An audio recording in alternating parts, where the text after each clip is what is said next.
The translation of the title of the Hatha Yoga Pradipika goes like this. Pradipika means light on, or we could say the lowdown, the secret teachings, the real thing. The lowdown on how to yoke or join the sun and the moon. The sun and the moon are code names for the Pingala and Ida nadis, which actually refer to our perception of others and ourselves. We want to join them so they become one. And then the sleeping serpent kundalini, which is another name for consciousness, awakes, is then given wings and is able to fly upward toward her eternal consort, Shiva, who lives in the abode of joy of the Ajna chakra. The aim of the practices of Hatha Yoga, according to the Hatha Yoga Pradipika, have to do with sound. The practices are done to enable the practitioner to purify his or herself in order to hear the mystical cosmic sound, the nadam. All elements, beings, and things find their origin and dissolution in that nadam, which is said to be the Supreme Lord, Parameshwara, Shiva. Om. The practices of Hatha Yoga are practices for enlightenment. Sometimes we hear that Hatha Yoga is a minor practice to prepare us for the more serious, more spiritual practices. But this is not true. Hatha Yoga is a practice that can lead us directly to enlightenment. Enlightenment is the realization of the oneness of being, the interconnectedness of all existence. The biggest obstacle to enlightenment is separateness. Our limited perception of an us and a them is what the practices of Hatha Yoga can help us overcome. Most of us are so stuck in our conditioned perceptions of reality that it will take an application of magic to blow open our minds. Hatha Yoga methods are magical practices. What is magic? Magic means a shift in perception. The Sanskrit word asana means seat or connection to the earth, and earth means all beings and things. Asana refers to our relationship to the earth, to all beings and things. Asana is a powerful Hatha Yoga practice that helps us to deal with our relationships to others and ourselves in such a way that we clear our misperceptions and become available for enlightenment. According to the Hatha Yoga system, there are many subtle channels in our body through which prana or life force flows.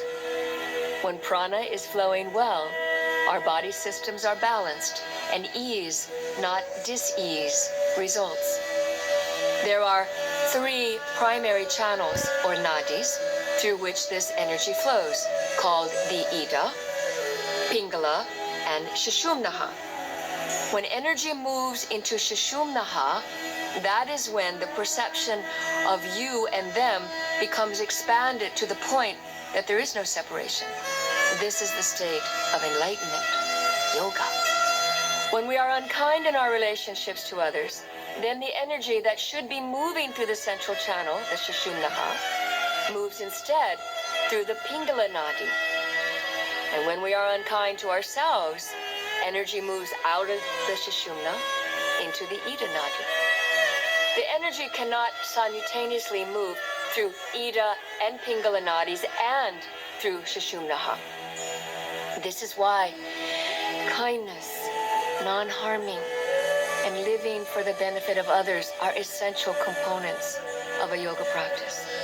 Because kindness encourages energy to move into the Sushumnaha. Kindness could be said to be the cause, the very cause of enlightenment. The chakra system is a model that helps us to understand where we are in terms of perceiving others and ourselves. Each chakra is a doorway into a particular level of reality. The chakras are doors of perception. Reality exists for us according to how we perceive it. In order to practice Hatha Yoga, which focuses on purifying the subtle nerve channels, the nadis, so that prana moves into the central column, the Sushumnaha, we have to address our unresolved karmas. Our bodies are made of our karmas. Everything we have ever thought, ever said, or ever done. Karma means action. In order to resolve an action, we must take it back to its point of origin. The origin of all actions, of all things, is joy. If we desire yoga or enlightenment, we must resolve our karmas with everyone we have ever known, and not just known in this lifetime. We must also resolve the karmas that we have to do with how we perceive ourselves. When we think or say something negative about ourselves or someone else, we are not throwing our karmas out there, because there actually is no out there. We are throwing those karmas in here, into the body. Those actions, those karmas, are causing consciousness, which can be referred to as kundalini, to be pulled out of Sushumnaha, away from enlightenment, and into either the Ida or Pingala nadis. Ha means sun, and Ta means moon. These terms refer to the Pingala, Ha, and the Ida, Ta, which in turn refer to our relationships to others, Ha, and to ourselves, Ta.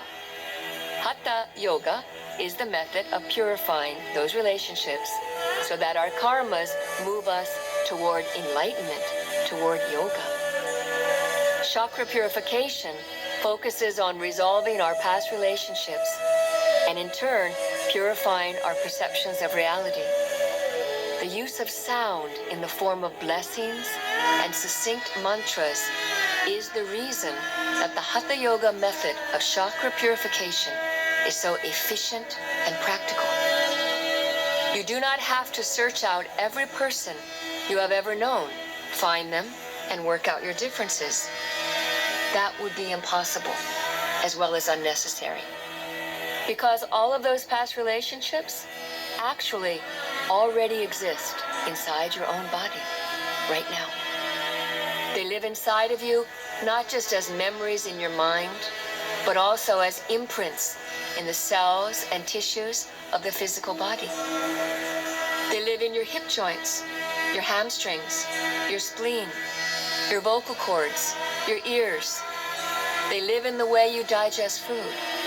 They live in the way your lungs breathe and your heart beats. Understand that in the midst of practicing asanas, many of these karmic imprints may not arise as a vision of an old boyfriend or girlfriend, but may manifest more subtly as a deep ache in your hips or a catch in your breath. Different asanas address particular types of relationships. By practicing specific asanas, we can access directly those relationships and resolve them. If you find that you are continually stuck or have difficulty in your practice, this can clue you into which chakra may be stuck or blocked. Just consider a couple of examples. If you have trouble feeling stable in standing poses or balances, it can be connected to issues with mom or dad, home, job, or money. Painful and unyielding hips can be traced to unresolved issues with past sexual partners. Chronic pain in your neck may be reflecting self-depreciating attitudes you are carrying about your own self-worth and abilities. Asanas have been designed to help us allow the arising of past karmic imprints.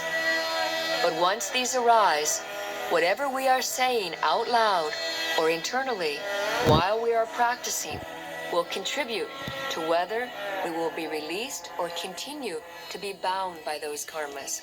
Mantras or sound vibrations have been attributed to particular chakras to aid in karmic purification. The manifested universe is made of sound. Mantras work on a very subtle level in our bodies, yet yielding profound results. The method of combining mantra and asana is very potent medicine. Mantra itself, if spoken sincerely, has the power to restructure the physical and astral body.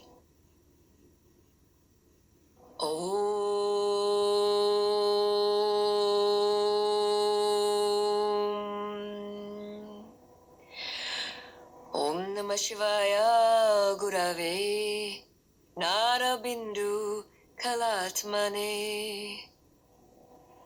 Om Shanti.